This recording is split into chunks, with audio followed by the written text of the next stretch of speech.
एक छोटे से राज्य में एक बुजुर्ग माली रहता था जो वर्षों से बगीचा संभाल रहा था। बचपन से इन पौधों के साथ जिया हूँ, हर एक पत्ता मेरी जान है। छोटी सी कविता नन्हे आम के पेड़ को देखती है और कहती है, बाबा जी, ये आम का छोटा सा पौधा कब फल देगा? बेटी, समय लगेगा।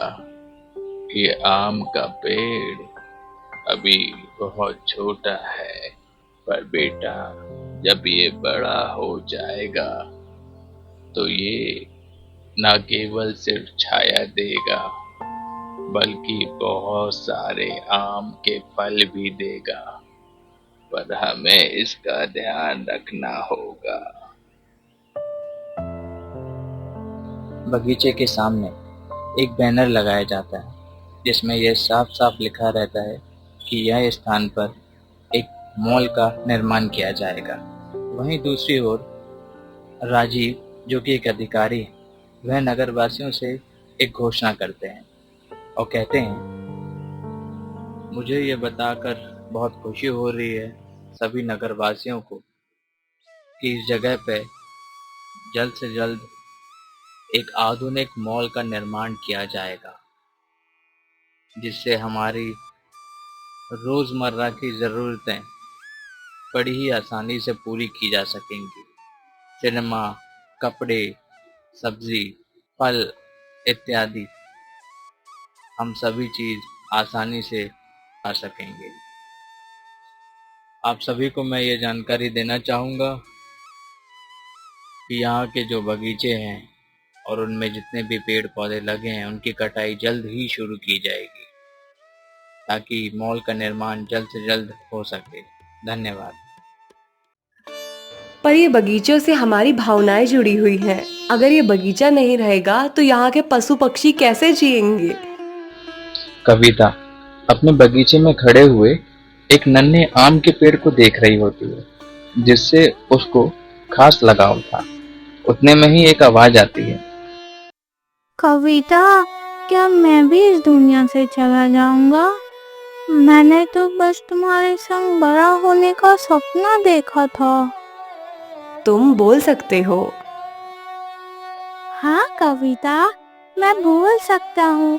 तुम बहुत ही सायल हो, इसलिए तुम मुझे सुन पा रही हो। अब केवल तुम ही मेरी जान बचा सकती हो कविता। मैं जीना चाहता हूँ। कविता राहुल और टीना से मिलने का फैसला करती है और उनको बगीचे की कटाई के बारे में सब जानकारी देती। कविता, तुम बिल्कुल परेशान मत हो, हम मिलकर बगीचे को बचाएंगे, स्लोगन लिखेंगे, पेंटिंग्स बनाएंगे और लोगों को समझाएंगे। और स्कूल में पेड़ बचाओ रैली करेंगे। आपको मॉल चाहिए या बगीचा? सोचिए मॉल से कितनी सुविधा होगी सभी के लिए, गांव का विकास होगा। सुविधा सबके लिए जरूरी है, पर सुविधा के बदले अगर पेड़ पौधे वृक्ष ही नहीं रहेंगे तो हम सांस कैसे लेंगे? जब मेरी पत्नी गुजरी थी, मैंने इसी आम के पेड़ के नीचे बैठकर रोया था। पेड़ इंसान से ज्यादा समझते हैं। मैं सिर्फ आदेश का पालन कर रहा हूँ, पर मैं भी इंसान हूँ। आप सबकी भावनाओं की मुझे भी कदर है। मैं कोशिश पूरी करूँगा। राजीव नगरपालिका में प्रस्ताव रखता है कि मॉल किसी खाली जगह पर ही बने और बगीचा पूरी तरह से सुरक्षित रहे, उस पर कोई कार्रवाई न की जाए। एक बहुत ही अच्छी सूचना है हम सभी गांववासी के लिए। अब से ये बगीचा यहीं रहेगा। मॉल का निर्माण कोई दूसरी जगह किया जाएगा जहाँ पे बगीचे पे किसी भी तरह का कोई असर न हो। ये बगीचा अब हमारा पालन पोषण करता रहेगा और हम भी इसका उतना ही ध्यान रखेंगे। देखा, तुम बच गए। तुमने मुझे आज बचा लिया कविता। मैंने सुना था कि तुमको ताजे ताजे आम बहुत पसंद है। अब तुम जल्दी खा पाओगी। मैं बहुत लकी हूँ कि मुझे तुम्हारी जैसी दोस्त मिली।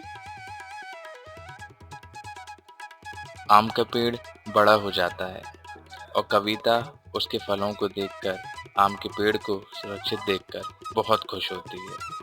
3 साल पहले की बात है। एक राज्य में राजा विक्रम नाम के एक बुद्धिमान और न्यायप्रिय शासक राज करते थे। उनके राज्य में हर कोई खुशहाल था, लेकिन राजा का एक स्वभाव था। उन्हें हमेशा नई नई पहेलियाँ और चुनौतियाँ देना बहुत पसंद था। वह अक्सर अपने दरबार में सवाल पूछते और देखते कि उसके मंत्री और प्रजा कितनी बुद्धिमानी से उनका जवाब दे पाते हैं। एक दिन राजा ने अपनी दरबारियों और प्रजा को एक चुनौती दी। उन्होंने कहा, जो भी मेरे इन 3 सवालों के सही जवाब देगा, उसे मैं अपने खजाने में से 100 सोने के सिक्के दूंगा। लेकिन अगर जवाब गलत हुआ, दंड भी भुगतना होगा। दरबार में सन्नाटा छा गया। सभी सवालों को सुनने के लिए उत्सुक थे। मेरे सभी दरबारियों से 3 सवाल हैं। दुनिया की सबसे तेज चीज क्या है? सबसे बड़ी ताकत क्या है? और सबसे कीमती चीज क्या है?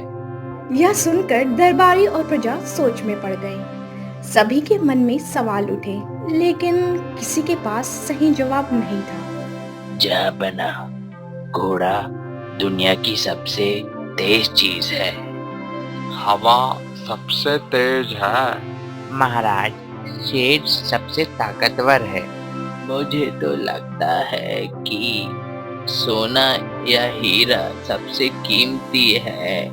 राजा ने सभी जवाबों को ध्यान से सुना, लेकिन किसी भी जवाब से संतुष्ट नहीं हुए।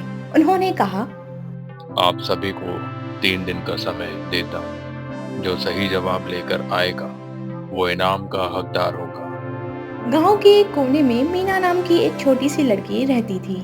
वो बहुत बुद्धिमान और जिज्ञासु थी। जब उसने राजा की चुनौती के बारे में सुना, तो वो बहुत उत्साहित हुई। उसने अपनी माँ से कहा, माँ, मैं राजा के सवालों का जवाब देने जाऊंगी। मुझे लगता है कि मैं सही जवाब दे सकती हूँ। बेटी, राजा के दरबार में जाना आसान नहीं है। माँ, बुद्धिमानी उम्र से नहीं आती। मैं सोच समझकर जवाब दूंगी। मीना ने तीनों सवालों पर गहराई से सोचा। उसने आसपास के बड़े बुजुर्गों से भी बातचीत की। हर जवाब को अच्छी तरह समझने के बाद उसने तय किया कि वह राजा के दरबार में जाएगी।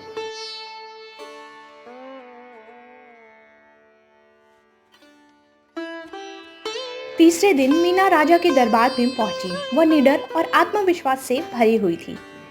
राजा ने उसे देखा और कहा, तुम इतनी छोटी हो, क्या तुम्हें लगता है कि तुम मेरे सवालों का जवाब दे पाओगी? मीना ने नम्रता से कहा, महाराज, बुद्धिमानी उम्र या आकार पर निर्भर नहीं करती। मुझे विश्वास है कि मैं आपके सवालों का जवाब दे सकती हूँ। बढ़िया, तो बताओ, दुनिया में सबसे तेज चीज क्या है? महाराज, दुनिया की सबसे तेज चीज है विचार। जब हम किसी चीज के बारे में सोचते हैं, तो हमारा विचार पल भर में कहीं भी पहुंचा सकता है। वह सीमाओं के परे है। वाह, ये तो सचमुच बहुत अच्छा जवाब था। मेरा अगला सवाल है, सबसे बड़ी ताकत क्या है? महाराज, सबसे बड़ी ताकत है धैर्य। धैर्य के बिना कोई भी व्यक्ति बड़ी से बड़ी मुश्किल का सामना नहीं कर सकता। धैर्य से हम कठिन परिस्थितियों में भी जीत सकते हैं। राजा ने उसकी बातों पर गहराई से विचार किया और कहा, अति उत्तम। अंत में राजा ने तीसरा सवाल पूछा, मेरा आखिरी सवाल, सबसे कीमती चीज क्या है? महाराज, सबसे कीमती चीज है समय। समय ऐसी चीज है जिसे हम कभी वापस नहीं ला सकते। यह हर किसी के जीवन में अनमोल है। इसे बेकार नहीं करना चाहिए। राजा मीना के जवाबों से बहुत प्रभावित हुए। उन्होंने दरबारियों की ओर देखा और कहा, इस छोटी लड़की ने वह कर दिखाया जो आप सब विद्वान और मंत्री नहीं कर सके। उसके जवाब सही और गहरे हैं। राजा ने मीना को 100 सोने के सिक्के इनाम में दिए और कहा, तुम्हारी बुद्धिमानी ने साबित कर दिया कि ज्ञान उम्र का मोहताज नहीं। तुम्हारी बातों ने मुझे भी बहुत कुछ सिखाया है। मीना जब अपने गांव वापस आई तो सबने उसकी तारीफ की। इस कहानी में हमें ये सीखने को मिलता है कि विचार सबसे ज़्यादा तेज होते हैं। अपने विचारों को सही दिशा देना चाहिए। धैर्य सबसे बड़ी ताकत है। कठिन समय में धैर्य हमें मजबूत बनाता है।